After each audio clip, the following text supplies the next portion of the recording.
So, welcome everyone to our Study Abroad podcast series. So, today we have Achint Agarwal from Cornell, and we are going to know about his journey from India to Cornell. So, welcome Achint to our podcast. Hey Vishal, hey everyone. Good morning, good evening, good afternoon, wherever you are. And yeah, thank you for having me.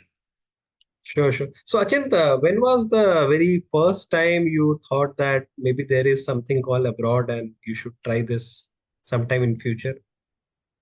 Oh, that was like long ago. So I have family abroad, living across the world in the US and in New Zealand, even in like Hong Kong, Thailand.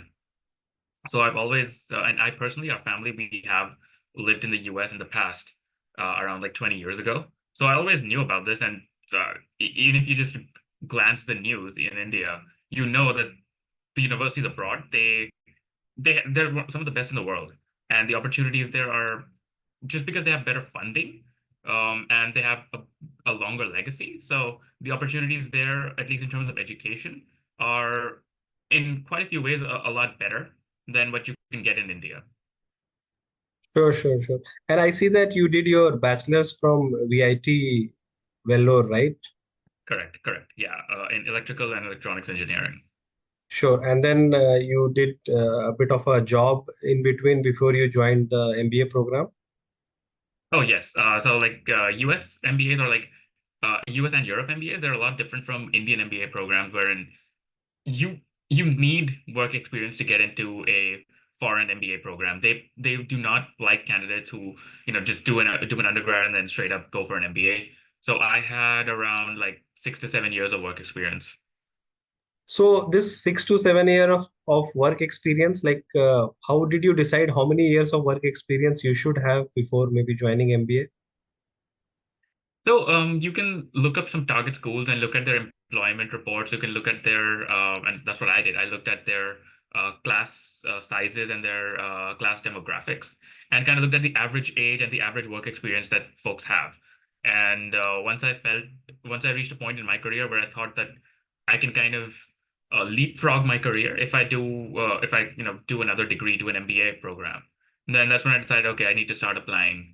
And take note, like the application cycle takes around a year. So when you think of applying and give your GMAT, and then you start applying, you'll get admitted 1 year later. So you need to factor that 1 year into account as well. Sure, sure. So that's an advice to all the audience also that you need at least 1 year to plan things out. You cannot just do 1 month in Yeah. advance. Oh, yeah.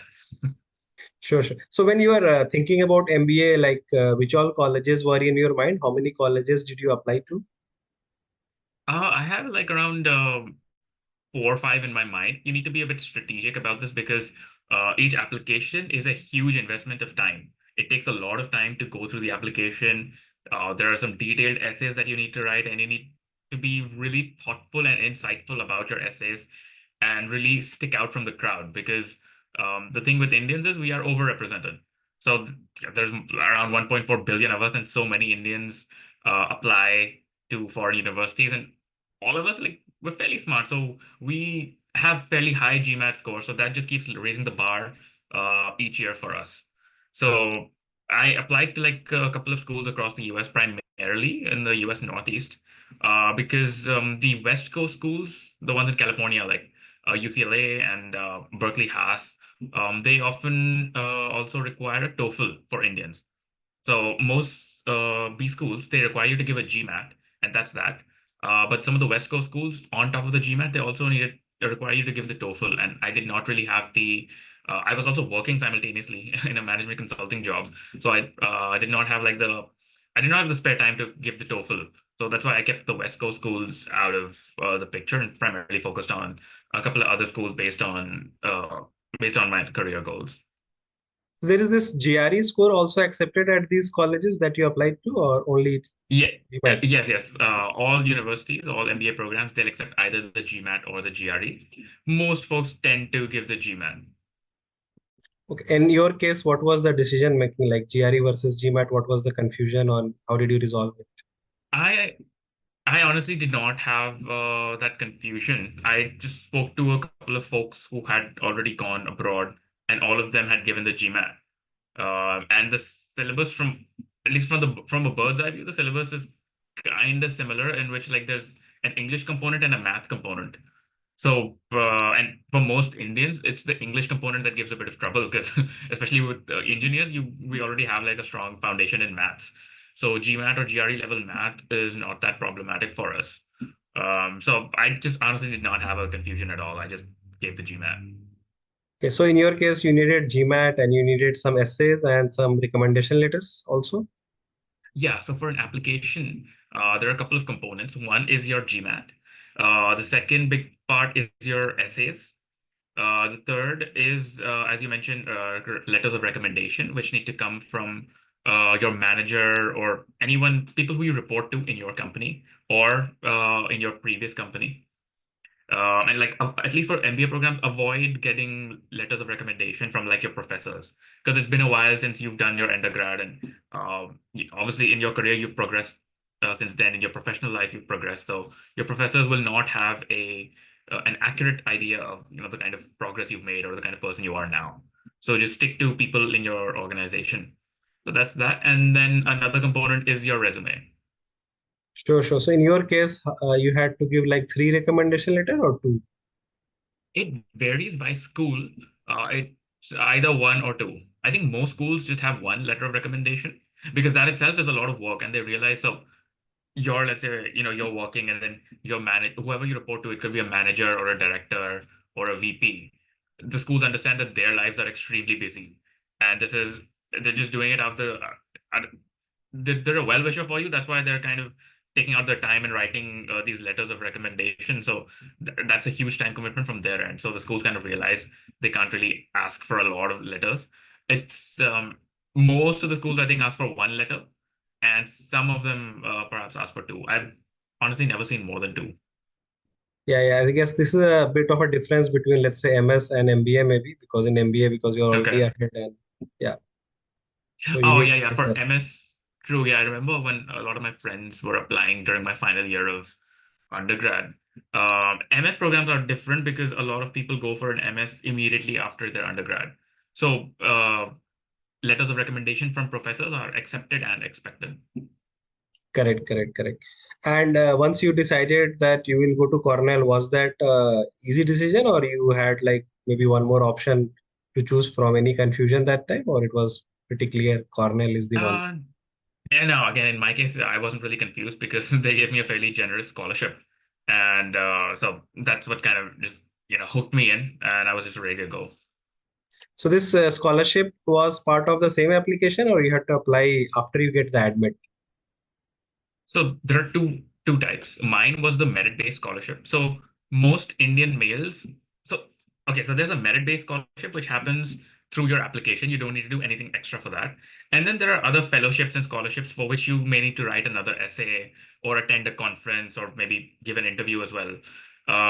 Those are primarily for diversity candidates. So diversity in an Indian context, it only, as far as I understand, only females are eligible. So as an Indian male, I cannot recall any particular scholarship other than merit-based, which is applicable. For females, I think there's the Ford Fellows or something. It's like a conference, and I think you need to write a separate essay or something for that. They can apply for that fellowship as well. But for Indian males, it's just completely merit-based, and it just depends on your application. Sure, sure. And once you have this scholarship and the admit thing sorted out, you had to go through this visa process and accommodation booking and also your Yes. flight booking. Any of these gave you any hiccups or it was all smooth? Uh, I guess the only hiccup I had was in booking the slot for the visa interview because it's on a rolling it's not on a rolling basis. The embassy, what they do is they release these slots, and they do it at midnight, and the slots are over within like 2 3 minutes or 5 minutes, 10 minutes, and the website portal that they have, it's very laggy and buggy. So it took, I remember I had opened my laptop close to midnight, the when the slots had opened up, excuse me, and like I'd opened my work laptop, I'd opened my personal laptop, I'd opened 6 different browsers across these two laptops, and I was still searching for slots for like 2 hours. So that website keeps loading and keeps crashing off. So that that is really a tenuous process. And yeah, once I got my visa slots, then things were fairly smooth. So I heard from some people that they use some kind of bot to actually predict when the slots are open, close. Did you use any of those hacks? Um, I didn't use a bot. First of all, there are like Telegram channels which inform you.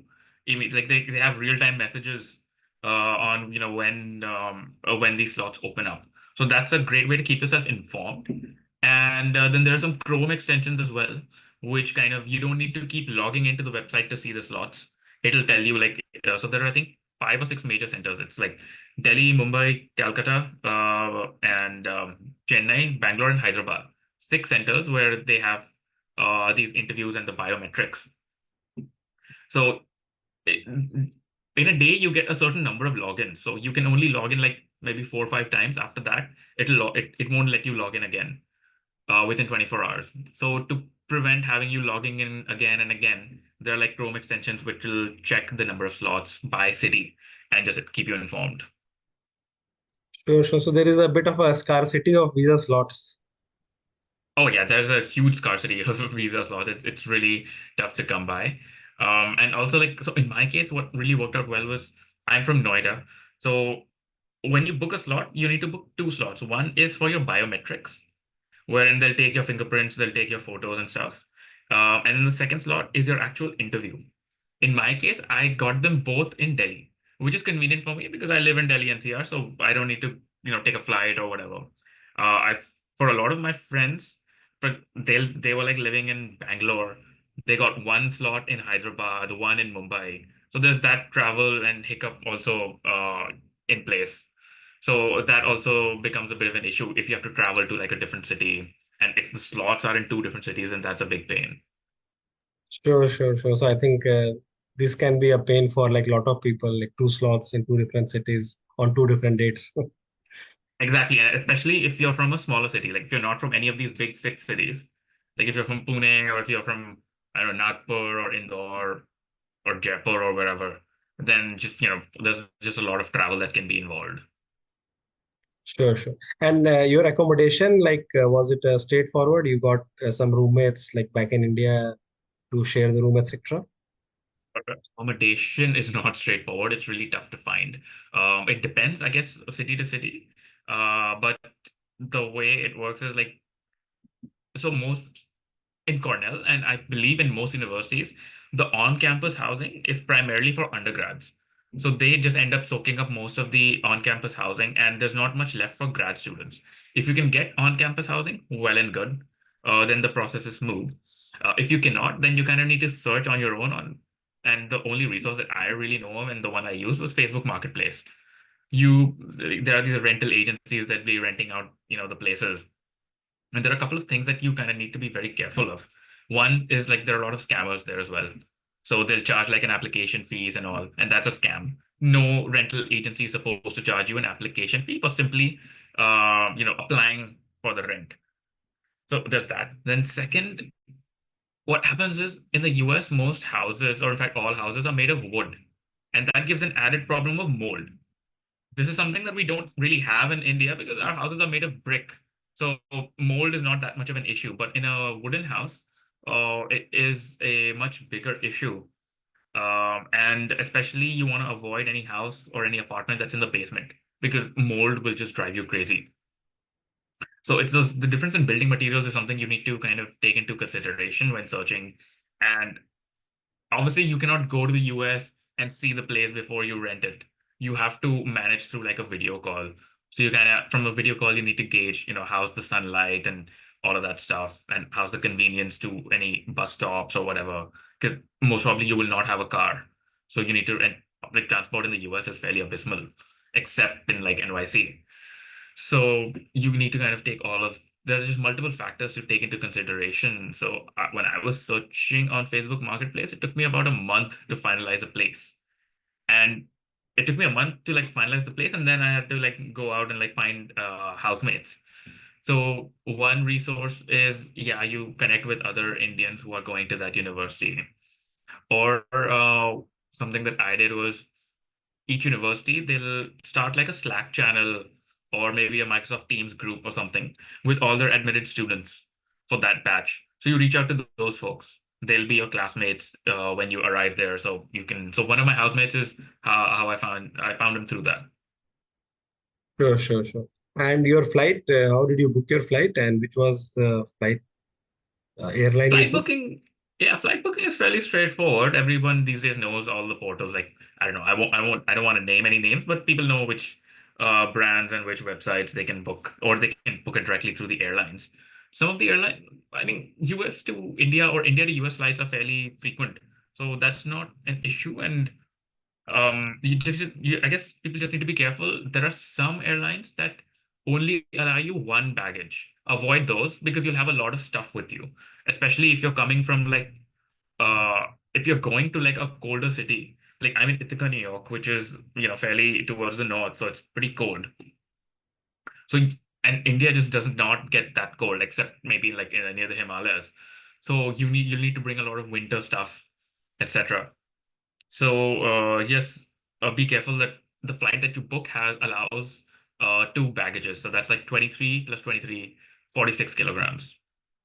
Sure, sure. So what was your flight trajectory like? Which locations did you travel to? Yeah, mine was fairly straightforward. It was from Delhi to Istanbul. Then in Istanbul, I had like a 2 hour layover. And then from there, I went to Atlanta. So my case, what happened is like my brother, he lives in Atlanta. So I had that thing wherein like I did not have to fly to New York directly. I went from Delhi to Istanbul to Atlanta. I lived with him for about a week or two. Then he helped me shift. So my brother and I, then we flew to um, Ithaca, New York, and like we drove to this place. He had rented a car, so like we drove to my house, and like he helped me get set up. For folks coming to Cornell, flight can be a bit treacherous because Ithaca is like in the hills, and it barely has an airport. It's called an international airport, but it's barely an airstrip. There are no flights that go there. So you have to essentially fly from India to New York City. Then from there, there's something known as a Flix bus. You take that, then it's like a 5, 6 hour bus ride to Ithaca. And then from there, I don't know, take an Uber or whatever and go to your house. So, and another thing to be careful with is that Flix bus from New York to Ithaca, they charge you for extra luggage. So when you book a ticket, you only get like one slot of luggage.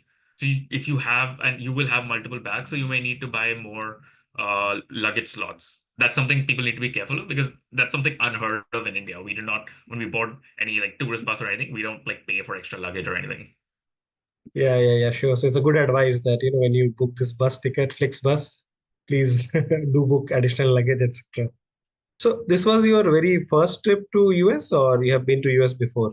Essentially, yeah, it was like my first time in the US. Like I have been in the US before, but that was like 20 years ago. So it was so far back that it's not that relevant. So my family, we lived in the US for around 4 years, from 2000 to 2003. So, and that was on the West Coast. So, yeah, essentially you can say realistically, it's like my first time.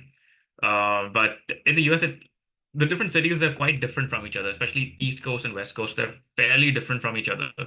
So those are like some differences you need to kind of account for. Yeah, so US is like mini Europe. Each state is different. Yeah, yeah, not even that. I wouldn't even say mini Europe. It is like Europe in a way. Each state is like a different country. Sure, sure.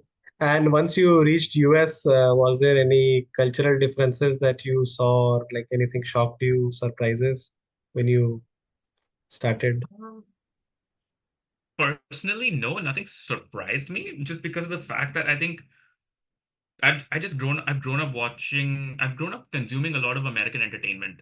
So I've grown up playing a lot of video games, which most of which are like just made in the US. And I generally prefer watching Hollywood over Bollywood movies. So, and plus with the internet, YouTube and with the memes and Instagram, just I guess American culture and is everywhere. Access to American culture is pretty widespread, especially now in India with really improved internet services. So nothing was really a shock to me. But of course, there are cultural differences. The first thing, or like I'd say, there are lifestyle differences which are pretty major. The first thing that kind of struck me were just the acoustics in a house. As I mentioned, the houses here are made of wood. So each step you take, it kind of vibrates. You hear your footsteps in a way that just feels odd because in India, the houses are made of brick, so you don't really hear your footsteps. You don't, if you punch a wall, you don't hear that sound. It's all very damped out. The acoustics in an American house, they reverberate quite a lot more. There's that, and then I think this at this point, unless you're from like a very small town in India or like a village, I don't think things should surprise you about, clothing or culture or food habits in the US. I think people pretty much know about that now. Sure. And your class size, what is your class size and what's the demographics like? Got it.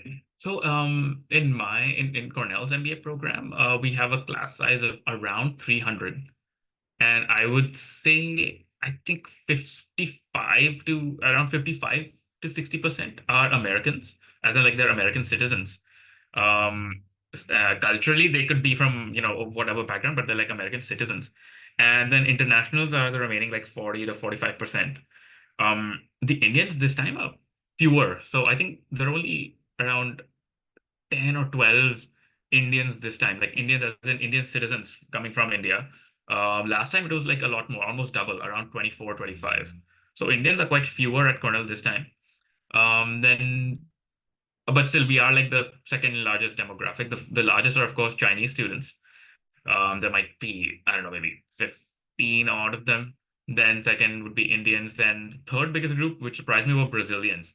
We have quite a few Brazilians in our batch.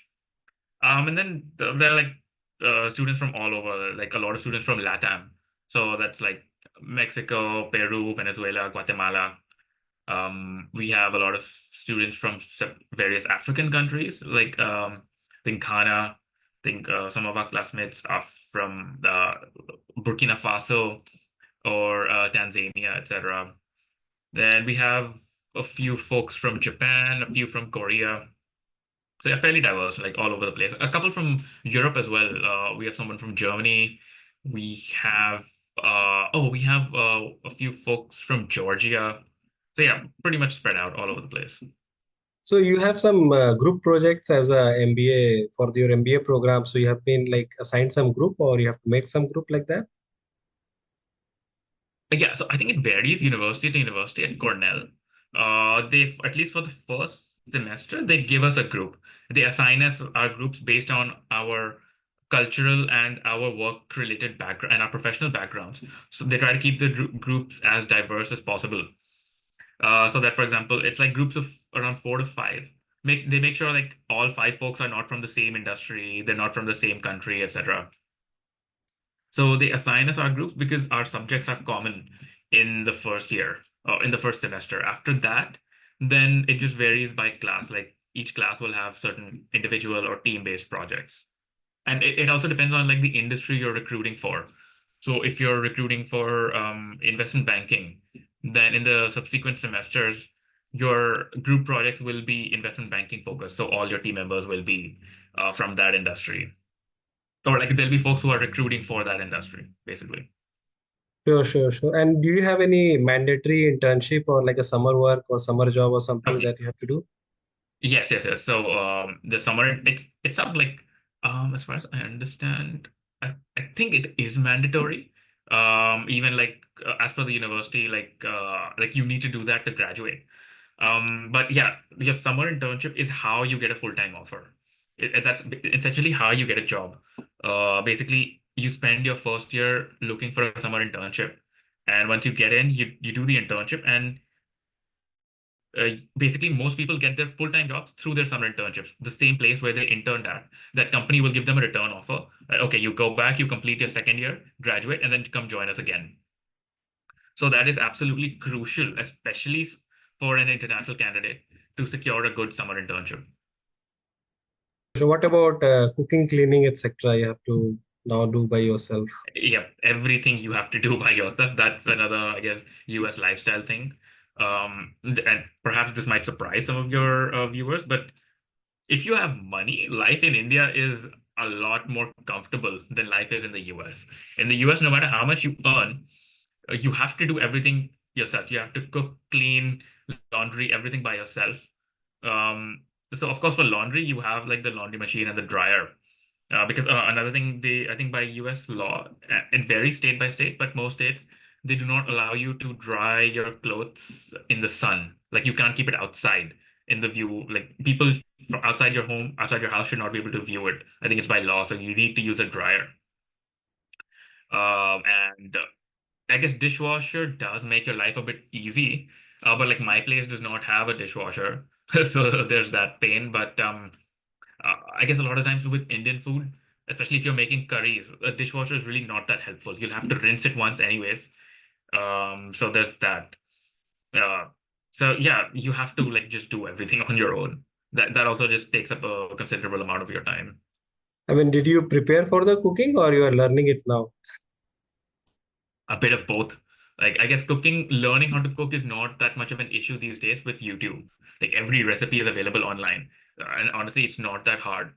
And there are like appliances that you can buy that kind of make your life easier. So I personally, I keep it fairly simple. I don't really make gravies or stuff because that just takes up a lot of time. And definitely your life will be a bit easier if you're a non-vegetarian because you get a lot of frozen stuff in the US, frozen meat and all. So you can always microwave that or deep fry that or I don't know, just bake that in the oven. And that just that's fairly nutritious because it's meat. So that just helps a lot. If you're a vegetarian, yeah, there's a bit more preparation involved, and there's a bit more. You're also then limited in your food options. So maybe Maggie and soups can help there. Yeah, soups, yes. Maggie, I would not recommend. Not exactly the tastiest, or not exactly the healthiest thing on the planet. Sure, sure, sure. And what are your future goals? Like, where do you see yourself in like few years from now? Both my MBA and like in a few years from now, I would love to do tech consulting. So that is what I'm aiming for. Okay, sure, sure, sure. And let's say coming to the last question now, and what advice would you give to younger yourself, like the people who are aspiring to do MBA later from, let's say, Cornell or US or in general, like after a few years of work experience? Any pro tips? Um, I would say just plan things out well. If you like give yourself a 2 year buffer, I'd say, because it's gonna take you a while to prepare for the GMAT. So in my case, it took me 3 months, but I have known people who've been preparing for several months, like 6, 7, or 8 months. So depending on how good you are in English and math, your speed on preparation on the preparation may vary. So there'll be a couple of months allocated to that.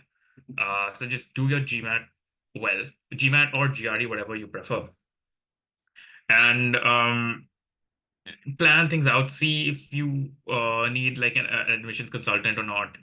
And I'd say for a lot of Indian folks, I would recommend that.